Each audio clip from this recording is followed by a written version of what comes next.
मारपीट मामले में महिला निर्दोष, कोर्ट आदेश पर डिस्चार्ज। नूंह गो टास्क प्रभारी पर लगा था महिला को मारपीट कर फर्जी मुकदमे में फंसाने का आरोप। गो टास्क टीम के विरुद्ध उठी थी कार्रवाई की मांग। आपको बता दें कि बीती माह नूंह गो टास्क फोर्स टीम पर म्यूली गांव की महिला के साथ मारपीट कर झूठे मुकदमे के मामले में महिला को निर्दोष पाया गया है। कोर्ट ने महिला को डिस्चार्ज करने का आदेश दिया है। इस पूरे मामले को अब पुलिस की किरकिरी के तौर पर देखा जा रहा है। पीड़ित पक्ष की ओर से नूंह पुलिस अधीक्षक एवं आईजी रेवाड़ी रेंज को गो टास्क प्रभारी राधेश्याम और उसकी टीम के विरुद्ध जोर शोर से कार्रवाई की मांग उठी थी। पीड़ित पक्ष के अधिवक्ता ताहिर देवला ने बताया कि उन्होंने ही सबसे पहले इस मुद्दे को उठाया था, जिसमें वरिष्ठ समाज सेवियों सहित विपक्षी नेताओं ने भी पुलिस कार्रवाई के विरुद्ध रोष प्रकट किया था। उन्होंने कहा था कि आखिर म्यूली गांव की महिला को निर्दोष पाया गया है, जिसे कोर्ट ने डिस्चार्ज करने का आदेश दे दिया है। सोमवार को महिला जेल से बाहर आ गई है। देखिए आगे की रिपोर्ट। क्या नाम है जी आपका? Tahir Hussain Devda, advocate, district and session court Nuh. Sir, मेमली वाले मामले की हम बात करें तो क्या अपडेट है उसमें, जिसमें एक महिला जो है गिरफ्तार की गई थी, उसे जेल भेज दिया गया था? मेवली का केस ये था कि ईद के एक दिन बाद पुलिस जाती है, काउ टास्क फोर्स का इंचार्ज है और वो अपने जो और कुलीग्स हैं उनके साथ, और जाकर के उनके घर में जाकर एंटर करके फोर्सफुली, और फ्रीज में उन्होंने बताया था कि फ्रीज में भैंस का गोश्त रखा हुआ था 2-2.5 किलो, और पुलिस उसको निकाल करके, और वहां जो औरत थी जाइफा नाम की, उस औरत के साथ मारपीट करती है और उस औरत को अपने साथ लेकर के आ जाते हैं।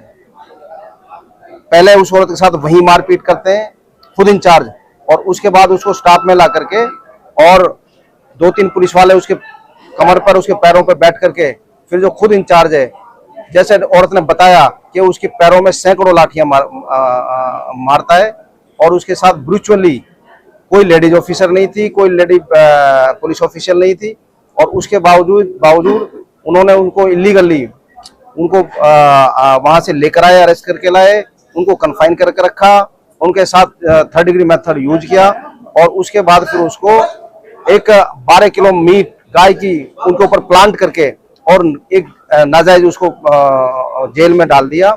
जब हमने इसकी आवाज उठाई और एसपी साहब को कहा और एसपी साहब को लिखा, तो एसपी साहब ने इस पर एक एएसपी की मैं एएसपी से इंक्वायरी कंडक्ट कराने के ऑर्डर किए। उसके बाद में कल उसको निर्दोष मान करके और उसको कल डिस्चार्ज करा दिया है। तो कैसे मानते हैं इस केस को काटना एक महिला के साथ? ये तो देखो साबित हो गया कि उस औरत को गलत तरीके से इन्होंने अरेस्ट किया था। अगर गलत तरीके अरेस्ट नहीं करते तो कल इसको ये डिस्चार्ज नहीं करते। ये तो ऑन रिकॉर्ड साबित हो गया है कि जो इंचार्ज है और इंचार्ज के जो साथी हैं वो उस औरत को जबरदस्ती उठा के लाए हैं, बिना किसी कारण को उठा के लाए हैं।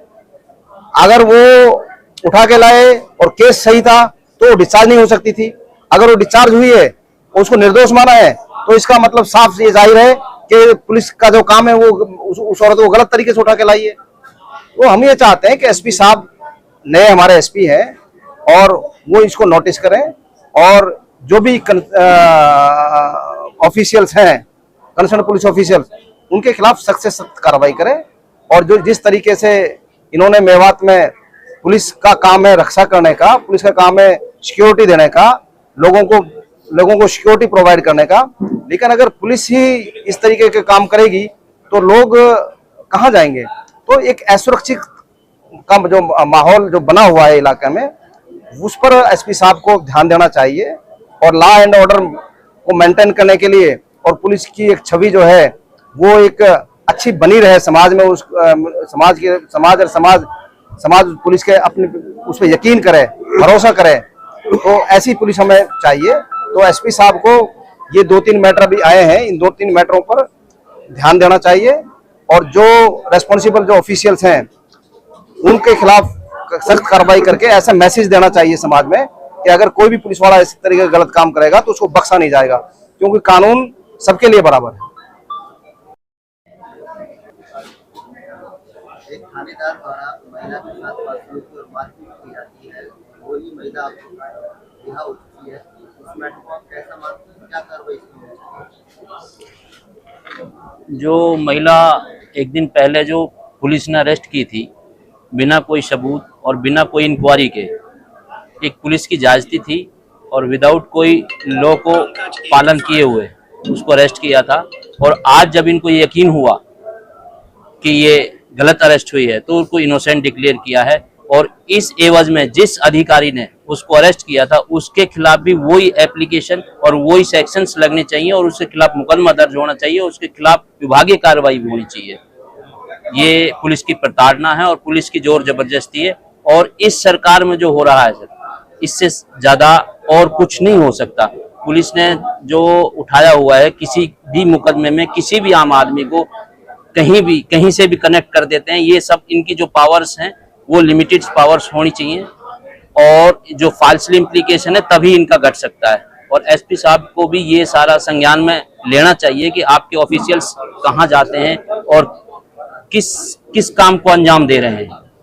अब आप इस काम को देख लीजिए जो अभी ये जो यहाँ का इस मामले में बवाल हुआ था, पुलिस सामाजिक संगठन इस मामले को सामने क्या क्या सर सामाजिक सामाजिक संगठन ने जो ऑब्जेक्शंस रेज किए थे उसी वजह से इसमें दबाव बना था, वरना तो ये इतना आसान नहीं था और इन्होंने अरेस्टिंग तो डाल ही दी थी। जब सामाजिक संगठनों ने अपना हक अदा किया और इधर उधर से लीगल एडवाइजर्स जहां खड़े हुए और उन्होंने जब इनको सही रास्ते पे आने के लिए पोस्टें डाली, शेयर की, सोशल मीडिया का सहारा लिया, तब जाकर ये अपनी रास्ते पर आए और उस महिला को न्याय मिला। राधे श्याम एक भक्षक आदमी है। जो राधे श्याम ने जो किया है वो बहुत ही निंदनीय है और उसके खिलाफ कानूनी कार्रवाई होनी चाहिए। मैं मोहम्मद इरशाद एडवोकेट, जिला प्रधान, लीगल सेल डिपार्टमेंट, हरियाणा।